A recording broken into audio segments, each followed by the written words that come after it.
అంటాను, అతని క్రియలను బట్టి అతనికి ఫలం. ఏది విత్తుతామో అది కోస్తాం. అందుకే నేను అంటాను, నమ్మకంగా దేవుణ్ణి సేవించు. నీకిచ్చిన దాంట్లో, దేవుడిచ్చిన ఆస్తిలో దేవునికి సమీపంగా ఉండి ఆయన ఆలోచన ప్రకారం ఖర్చు పెట్టు. అవగాహన కలిగి వ్యాపారాలు చేయి. దేవుని భాగం దేవునికి ఇచ్చేయి.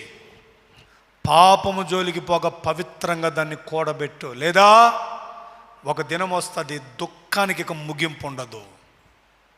బట్టలు జింపుకున్నాడు, ఆ వయసులో పెద్ద ఆయన ఏడటువంటి ఎంత బాధ అండి. ఆ వయసులో అనుకొని ఉండడు పాపం, మోసం చేసేప్పుడు నేను మా అన్ననే కదా మోసం చేస్తుందని. కానీ కొడుకులు మోసం చేస్తారని ఎక్స్పెక్ట్ చేసి ఉంటాడు ఈయన పాపం.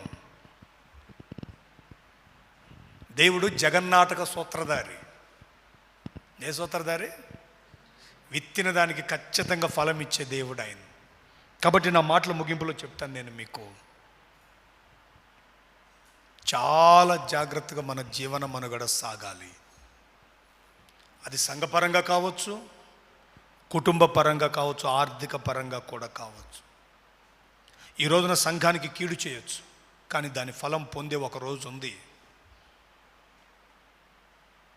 ఈరోజు సంఘానికి దుఃఖాన్ని కలుగు చేసి సంతోషంగా సంకలు కొట్టుకునే సమయం ఉండొచ్చు, కానీ నీకు అదే సమయం ఒకటి వస్తుంది. యాకోబుకి ఇచ్చిన దేవుడు నీకు నాకు ఇవ్వడా? ఖచ్చితంగా ఇస్తాడు. ఏది విత్తుతాం అది కోస్తాం.